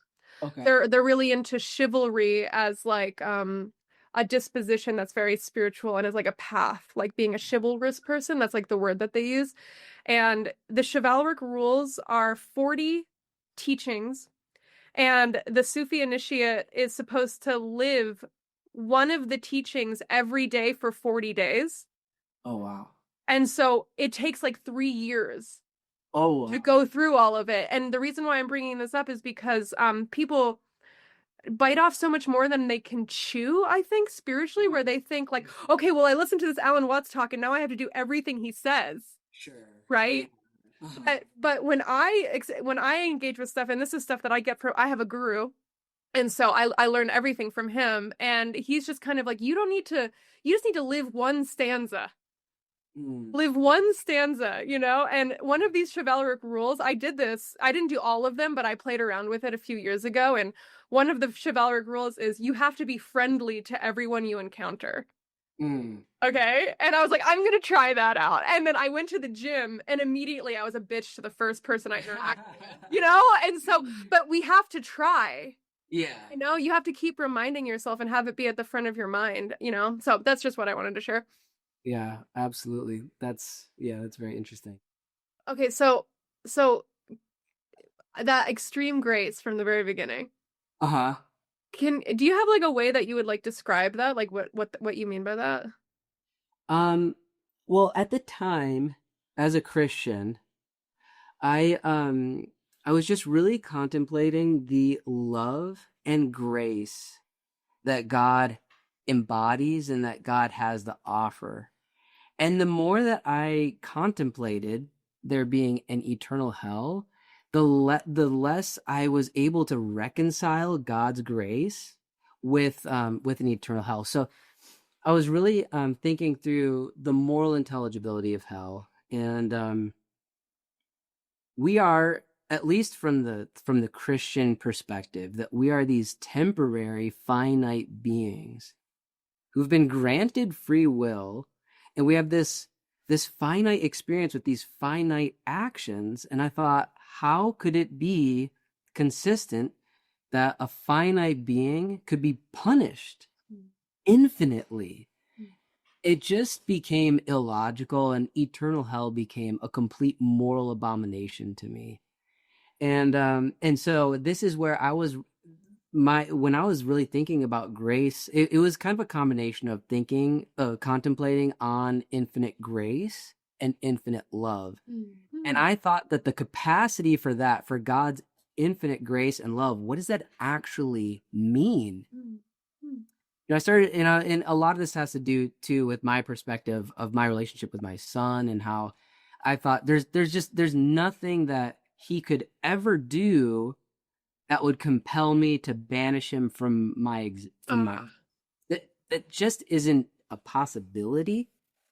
And I thought, how much more loving, how much more gracious is the source of love, and the source of love, and the capacity that God has towards me. And I thought, there's no way that I could possibly be more loving than God. If God is infinitely loving, and yet I love my son to the degree where I would never banish him from my presence, this became completely like irreconcilable for me. And so yeah, it was really the contemplation of infinite love and infinite grace became a pretty important catalyst for me, to release that Christian bias, because my belief in God's love, it just it was stronger than my need for justice. Now, I'm not saying that justice or judgment is a bad thing, but in the eternal sense of judgment, again, from the Christian perspective, it's sin needs to be accounted for, and any sin against an infinite eternal God is demands infinite punishment. And that's what I believed. And I believed that the loving thing for God to do would be to grant us true free will to love him or to leave him. And that's how I reconciled that for a long time. It was, well, God loves us so much and gave us the free will to choose to be in God's presence or not to be in God's presence. But when I started to really contemplate the expansiveness of love and grace, the free will argument, it just didn't cut it for me anymore. I just thought, that's not good enough. For finite beings to have free will, that is not a good enough reason for us to be sent to eternal hell. It just became so silly to me, that the idea. So Yeah, well, I'm really struck by the experience you had with your son where you thought you could possibly be more loving than God. yeah. And then it's like that, it's almost like it's like your own divine potentiality of that extreme grace. You lived that. Mm-hmm. And then you needed to find a way to situate that within your view of life or your view of reality. Mm-hmm. Yeah, that exact contemplation of my relationship with my son, because again, from the Christian perspective, I viewed God as Father. That's the image, that as a Christian, it's God the Father, Father, Son, Holy Spirit, it's the Father. And so here I am as a child looking up to the Father. Well, what's my dynamic with my son as a father? At the time when I was contemplating that, actually, I was still kind of struggling with that idea of like, what if I'm wrong? What if I am being deceived? What if Christianity is the way and I'm literally choosing eternal hell? That's such an extreme, it's such a intense thing. For any Christian that is on the path towards ultimate truth, which means that you eventually relinquish your Christian faith, because it keeps you solidly in separation, division, of that kind of ego consciousness. But for anyone who's on that path, yeah, you really need to reconcile a lot. It's a very intense path to take. Yeah. Yeah. Oh my God. Well, so just to do a little bit more interfaith dialogue, like Mm-hmm. from my tradition, we see the God as the Divine Mother. Mm-hmm. And so it's different. It's like there's the Mm-hmm. Father and the Son, and then we see the Divine Mother. And I have actually a picture of her. They won't be able to see it when they listen, but I don't know if you can see that. Uh-huh, okay. She rides a tiger. But when it comes to grace from our point of view, the metaphor of mother and child is the whole story of what's meant by grace in many Mm-hmm. ways, because the Divine Mother of the universe is infinitely compassionate. And so what a loving, compassionate mother needs to do is like let their kids do whatever they want. Give them abundance, give them blessing, give them guidance, but also, and this is just our point of view, like give people, like teach them lessons, not, and it's not in punishment. It's not punishment, but it's like, you probably know as a father, it's like sometimes you have to redirect your kid so he doesn't hurt himself. Yeah, Right. totally. Uh-huh. And so within the metaphor, it's such a potent metaphor of parent child. What we understand grace to be, which is the evolution of consciousness, kind of like plays out in our daily life. Like the Divine Mother is constantly guiding me towards my highest state of consciousness, but sometimes that involves things that are really hard. Yes. Yes. Sometimes that involves things that are blissful and pleasurable, and I'm like healing through that process, but it's never just one thing. The image that we have is she holds a trident in one hand to poke you, and then she Okay. holds her hand up in blessing to like bless you. Mm-hmm. And that image just like encapsulates the entire grace process for us. Yeah.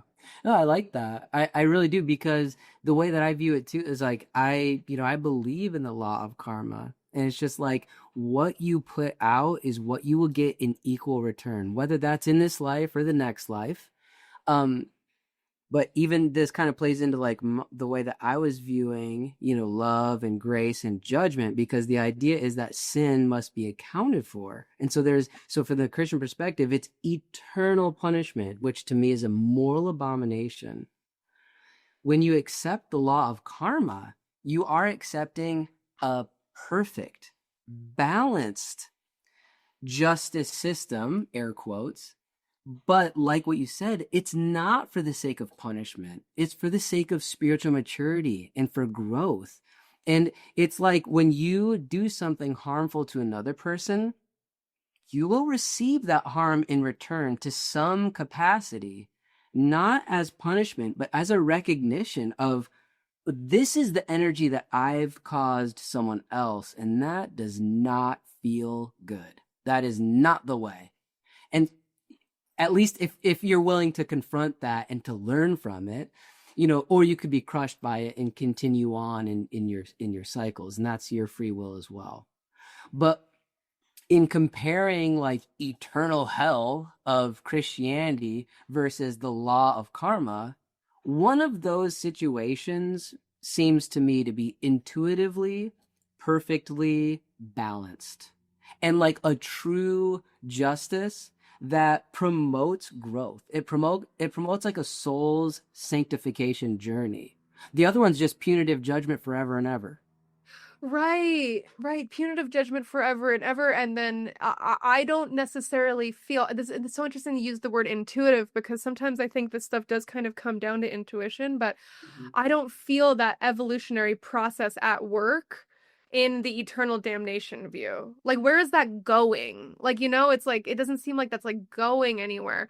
Whereas, like, from our point of view, like, the most nutshell idea ever is that grace is the compassion of God. Grace is the spark of evolution at work in reality.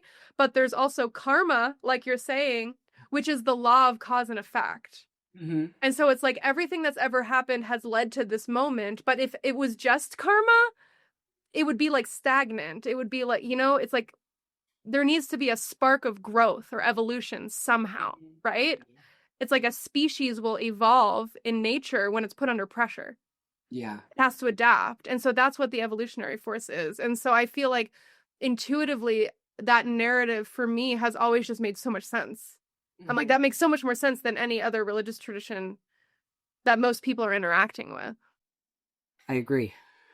I agree. It just and yeah, like trusting your intuition, I think, is such a massive tool and part of your individual journey. Trusting your intuition, and yeah, in this dynamic of comparing the two systems, comparing like an eternal hell system versus the law of cause and effect, the law of karma, and this sort of way of understanding the unfolding life in the universe, one of those does make intuitive sense, and one of them it seems so counterintuitive. It seems so anti-love. It seems so anti-grace, anti-mercy, etc.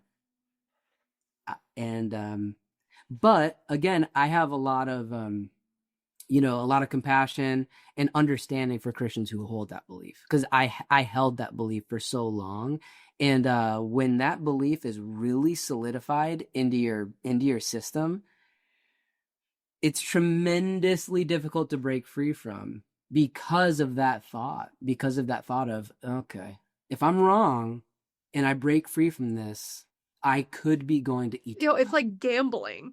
It's so intense. That's why it's a really existentially troubling experience to break free from a committed Christianity. I mean, there's a lot of people who might say that they're Christians, and it's just kind of like whatever, just kind of like a part of their weekly routine, and that's totally fine. But for someone who's deeply committed to the faith, it is an existential problem to leave it. for sure. Yeah, yeah, and also, but that's it's the existential problem is so interesting because I don't think that that is a non-issue in other religions either, Mm. because sometimes I've even felt being in my religion where reincarnation is part of the narrative.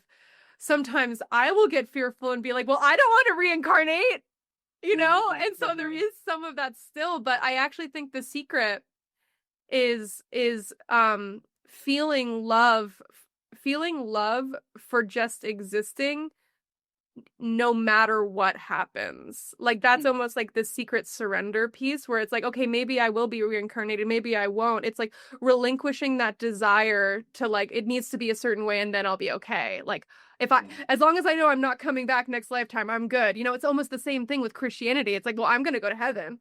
So I'm Mhm. okay. You could do the same thing in a yoga tradition if you don't Yeah. really look at that. Does that make sense? Yeah, yeah, totally. The way I kind of see that too is on the grand scale of things, like I do believe at the end of our journey that there is a complete dissolution of the individual eventually. And it's not necessarily annihilationism. It's just an expanded awareness into pure consciousness, into unified consciousness. Mm. And when I think about that, that helps me to like really appreciate the individual experience. It's kind of like, you know what? The individual experience is pretty cool. At least for now. It's just like if you can raise your level of consciousness beyond the lower levels of fear and like all that like really heavy, really heavy part of the individual experience. And you really tap into those higher levels of like love, joy, peace, bliss, unity, and all that kind of stuff. It's like life is pretty sweet. Yeah, it ain't bad. It ain't bad being Yeah, human. yeah, exactly. And so it's like when I think about that and then additionally when I think about what the evolution of consciousness looks like and how like we're placed into situations that's going to foster growth. And so so it's I see it very similarly to a school system. And so it's like a senior in high school, you know, you'll fail a couple of classes and you might need to retake a couple of classes. Sure, that's fine. You're not going to go back to kindergarten. That's not how school works. You continually advance once you master whatever class you're taking. And so if as an individual, if you've raised your level of consciousness to a place where you are in control of you've integrated the ego and now your lower self is in service to your higher self, which creates such a beautiful dynamic. And then when you follow your bliss in service to others, such a beautiful dynamic. And when you reach that level, I don't know, at least for me, I have a lot of confidence that the next go around, whatever that might look like, I have a trust that I'm on an evolution of consciousness, and whatever my next experience is, it's going to be one that fosters growth from where I am now. And where I am now is I'm doing my best. I don't want to paint this picture that I'm Mr. Perfect. You know, the ego still my honest experience is the ego will still take control here and there for sure. I'll still get frustrated here and there, definitely. But I'm at the point now where like I've elevated my baseline where now when the ego does take over, let's say I get frustrated or whatever, it is so uncomfortable for me. It causes so much discomfort for me that I must resolve it soon. I will let myself feel anger or whatever I need to feel and I will press into it as much as I need to. But I just the honest truth is I can't experience that for more than a few hours, maybe a You've day. like lost your tolerance for it.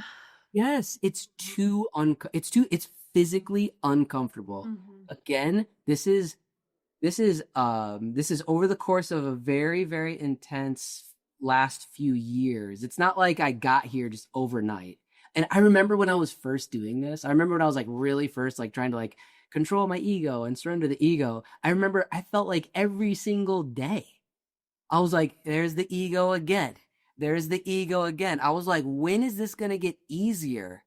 And hopefully, this is an encouragement to listeners. Maybe they need this, but it does get easier. It's like you just gradually elevate your base if you remain devoted. If you have, Yeah, if you, I also think you need to become more neutral about it. Like thinking like feeling more neutral about the ego showing up. Does that Mm. make sense? Like instead of being like, "Oh, I'm doing so good," or sometimes the ego will be like, "Oh, I'm doing so good at not having an ego." Yeah. But like Like, having some neutrality, like, "Oh, this is what's happening right now. Far out." Okay. You know what I mean? Like that sort of vibe. totally. No, I completely resonate with that as well. And I guess, yeah, that's why I'm like, whenever the ego does come up, I never judge myself. Like, man, I can't remember what. Yeah, I remember what happened. A few days ago, I was recording some podcast episodes, and where we live close to an airport, and there's so much noise. It's insane. It's like I'm trying to record these podcast episodes, and I can only like really talk for like 90 seconds, and then I need to stop for 90 seconds, and then I can keep going, and then I need to stop. And it, like on that particular day, it was so frustrating. I had to stop. I was getting so angry, and I went for a walk. And whenever I do that, I like voice note. And for like a good 20 minutes, I was just like so angry, and I was just like letting my phone have it, on this voice note. And so anyways, yeah, like I really like allow myself to really feel and like press into those lower levels with no judgment. It's what I'm here to experience. But then whenever I'm ready, then it's spiritual perspective, process the situation. Yes. Is this worth, is the airplane noise, is it really worth disrupting my peace? Yes. In that moment, it did disrupt my peace, and that's completely fine. It was frustrating. But now, from the spiritual perspective, am I ready to let that go? I'm ready to let that go. And Yeah. then you come back home. You come back home to spirit. That's kind Mm-mm. of my process when I interact with the ego now. Yeah. Yeah, I think there's a lot of good wisdom there because I'm also hearing you say like I'm not going to resist the angry state. I'm going to let it have its time. Mm-hmm. I'm going to let it out. Almost kind of like you Yeah. have to kind of let the kid cry, Uh-huh. right? Give them their time. Yeah. And then it's time to like let that out and then look at it from a more mature place after you've given yourself that non-judgmental space to just like be angry. Yeah, totally. And then what that does for me, whenever I have like an ego episode like that or something like that, and I feel it, I process it, I see it with the spiritual perspective, and then the beautiful part in all of that is you learn lessons. And so, a day or two after that, I sat down, same thing, airplanes going off. Okay, now I have another it's an opportunity. It's not the universe isn't punishing me. It's not anything like that. It's just, okay, here's another opportunity. Do you want to give into anger, or do you want to keep your peace? And so when you go through that ego episode and you're able to like really reflect on it, then the next time that your ego is triggered in that exact same moment, of okay, I had this experience. What am I going to do with it this time? I choose peace. Yes. I choose peace. You know what I mean? Yes. And that's just like the learning process. That's like transcending the lower levels of consciousness and just gradually overcoming all your ego triggers. Again, yeah, no judgment if you experience the ego trigger, but if you give yourself the opportunity to feel it, and then speak truth into a lie, or whatever you need to do to find healing, then you overcome that ego. And that's at least for me, that's when you raise that baseline experience. Yeah, well, there's no way to know if you're learning if you're not being tested, Mm-hmm. right? And so I often call I call that those experiences like God sending me a little secret agent just to like see how I'm doing. Like, how are you doing Yeah. with this minor inconvenience, you know? Yeah, totally. But sometimes it's a major inconvenience, but like I there's no way to know if you're really living the teachings unless you're being presented with an opportunity, Yep. like you said, to really do the thing. Yeah, exactly. Yeah. Well, oh my gosh. Well, we should probably phase out. I have one last question, just really quick. I'm just so curious. Maybe people who are listening are wondering, like, do you have like daily practices or like things that you do regularly, like prayer? I don't know. I'm just like saying random stuff. Like, what's that like for you? Yeah, so okay, my most consistent daily practice is I'm in a routine. I do have an affirmation that I just kind of created for myself where I just affirm kind of like all layers of who I am, just affirming like I am love, joy, peace. I am power, love, intelligence, and all these sorts of things. Affirming it, and it's not fake. It's really it's setting my mind and getting centered on who I am on the highest level. And then I affirm I am an individual expression of spirit, and then kind of affirming like my own personal purpose of why I believe I am here. And so that affirmation is really powerful for me throughout my day. You know, if I experience anything, if I get caught up in the rat race or something like that, it's really powerful. But my most consistent practice is every single night when my son goes to sleep, I'll spend about an hour to 3 hours in contemplation. It might be contemplation, it might be visualization, it might be a combination of manifestation, visualization, or contemplation, things like that. That has been such a profoundly powerful experience for me. Um, and I know that that sounds kind of extreme and kind of intense. That's the thing is for me, it's completely and totally enjoyable. It's what I want to do. And so what I do is I come into my studio and I just walk and I verbally process. And I just like do voice notes on my phone. I verbally process whatever it is I feel like I need to process. That's my idea of prayer now because I view prayer as just communion with spirit. And so when I come in here and I just verbally process for a while, what I'm doing is I'm merging my lower self conscious awareness with my higher self conscious awareness. And I'm just verbally processing. It might be something I'm writing in my book. It might be like my next logical steps in pursuing my optimal life path. It could be any number of things. That has been really powerful in my own personal experience. Yeah. Well, I mean, it's like, it also sounds like that's people do what their priority is. People do the things that like really matter to them and that really make them feel good. So all of that must be like really serving you. Is that the right word? But like it's like really benefiting you. It is definitely service because and the way that I view like integrating like your ego into the lower self experiences, I think the trifecta, the win-win-win situation is when your lower self is in service to your higher self, when you literally just are like, I'm here as a human and I am here now to live out my highest purpose. I'm here for spiritual maturity and just evolving consciousness, but I'm also here with a calling. I'm here with like my own personal gifts, passions, and abilities. But when you live lower self in service to higher self, where you literally just dedicate your human experience to your highest purpose, your higher self, at least from my own personal experience, serves me with inspiration, within visualization. What are my next logical steps? And all just trusting your intuition and your higher self is going to come through. And then when you pursue your optimal life path, which is like just following your bliss and serving others by following your bliss, then you're serving others by doing what you love to do. That's Win-win. that's the win-win-win optimal life path is your higher self is serving your lower self is doing Yes. exactly what you want to be doing in service to others and Yes. others are being served. Yes. Reciprocity all around. It's the way. It's Yeah. the way to live. And so spending that time every evening in just communion with spirit, it allows me that inspiration. Maybe I receive encouragement, maybe I receive visualization or the next logical steps in. So that's the higher self serving the lower self, and now I can take that and serve others. Yes. Oh, amazing. Mm-hmm. I love that. That's so inspiring. That's so inspiring. Ever since we got a puppy, my regular practice has gotten a little weird, but I think that's early parenthood for I'm me.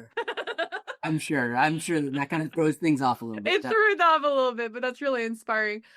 So, before we go, I the final question that I always like to ask people is like, in telling your story today, is there anything that you like learned about yourself or like something new that came up just from telling your story again?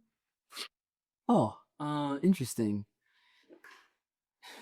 I guess when I replay my story and I think about the journey that I've been on, it just reminds me to be grateful. It's just continual gratitude. I hear of people who leave Christianity, and there's kind of a lot of resentment towards the religion or something like that. And that's completely fine. That's what everyone needs to feel their own feelings. For me, and even retelling the kind of the painful parts or reliving those kind of like the night in Costa Rica or like the existential crisis or the spiritual anxiety I had, it it just overwhelms me with gratitude that I've reached the point where I am now. And it has been a pretty intense journey, and the journey is I don't know, maybe it's just beginning. But to get to the point where I am right now and telling my story, it just reminds me and it's just a profound sense of gratitude. Yeah. I had my keyboard on the mute.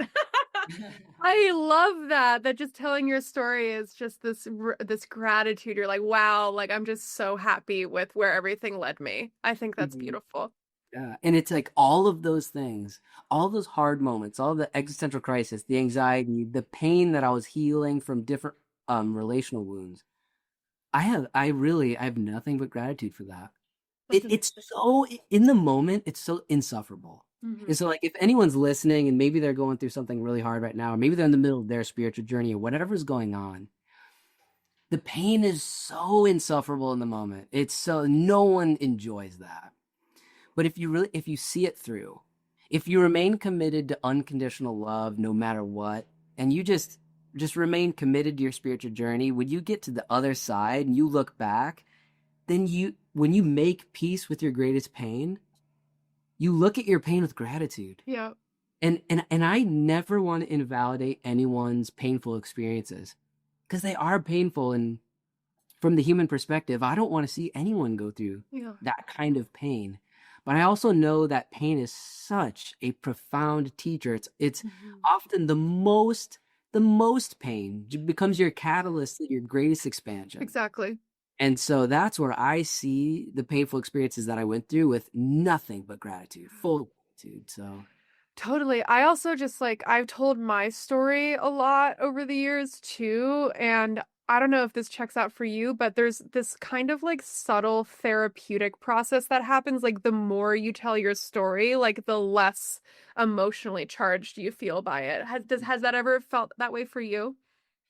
yeah, yeah, I could see that. I mean, I think about you mentioned that you saw the video of mine on my YouTube channel discussing when I left Christianity, and it's actually really interesting because at the time that I shared that video, I wasn't even close. I was nowhere near where I am now. Not even, Mm.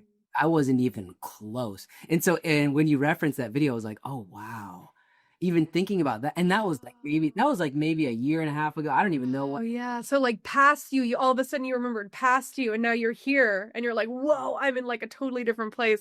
Yep, yeah, yeah. Oh, It's that's very so interesting. Yeah, it's very crazy to see how much things change, and especially if you're really dedicated to your own spiritual journey, so much can happen in such a small amount of time. Yes. Yeah. It's amazing. Yeah. Well, it's also kind of trippy to think about how past you is influencing people in a good way still Yeah. on YouTube, and then current you is in like a new iteration. And so it's Uh, just kind of weird to think about yeah, that is trippy. that. That is trippy for sure. Well, do you have anything you want to shamelessly plug before we part ways? Sure. Yeah, my book, Finding God, Losing God, Becoming God. It is fresh off the press. You can get it on Amazon. It tells just a little bit of my story in the first chapter, but really the majority of this book is just my best articulation of ultimate truth, the way that I see it. Also like, the truth of Jesus from the Christ consciousness perspective.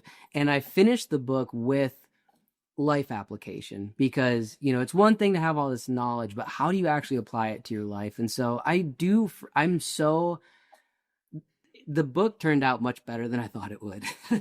I'm really proud of it. And so I would really encourage people to get that. But also, I am coming out with my own podcast in February 2025.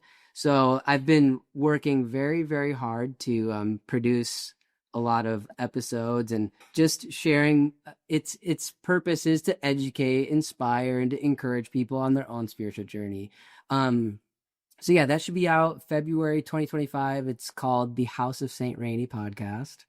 My Instagram handle, the moniker that I go by is Saint_Rainey. So if you want any updates, you can check that out. Oh, right. Okay, so that's the place where people should go find you. Yeah. Check out the Instagram and you'll get all the updates on that for sure. Awesome. Okay, cool. Great. Well, oh my God, it was such a pleasure to talk to you about grace and feel like I just get so I just feel so inspired when I just hear people saying things that I understand from the perspective of my tradition in a different way. Not that anything's better or worse, but it feels like validating. You know what I Yeah. mean? It's like validating. It's like, yes, like Yeah. this is working for me. I don't know. So it was just really fun to talk with you. Yeah. Likewise. Yeah. Thank you so much for having me on and doing what you do. Just spreading this kind of truth. I resonate with that. I just encouraging humanity to raise consciousness towards a place of love, joy, and peace. That is what I am here to do. And so when I see other people doing that, I really deeply appreciate that. So thank you for doing all that you do. Same. Right back at you. Right back at you. Okay. So we'll talk in the cyberspace. Yeah. Okay, bye. Bye. All right. Thank you so much for listening. If you loved this episode or have loved literally any episode of Grace Pilled, the best way you can share your support and show your appreciation and say thank you to me and any of the guests I have ever had on is to share this episode with a friend. That is the freest way to support me. And if you want to further support any guests that I've ever had on, their information is always down in the description. And if you would like to support me personally, you can check out my website, which is hannawilliams.com. That's HANNA Williams.com. My dad bought me that domain name in 1997. And on my website, I've got my booking form if you ever want to book a call with me, got the link to my Patreon, got some blog posts with Q&A stuff, and, of course, follow me on Instagram at grace.pilled. I post memes, okay? And I lovingly yell at you to get your act together because I believe in you. So this has been grand, and just as a reminder, if you do still want to get into Run Towards the Hard Shit, which is our 4-week conflict course, just DM me on Instagram or even email me through my website. I will hook you up, okay? And so that's enough for today. Thank you so much for listening. I really appreciate it, and we will see you next time.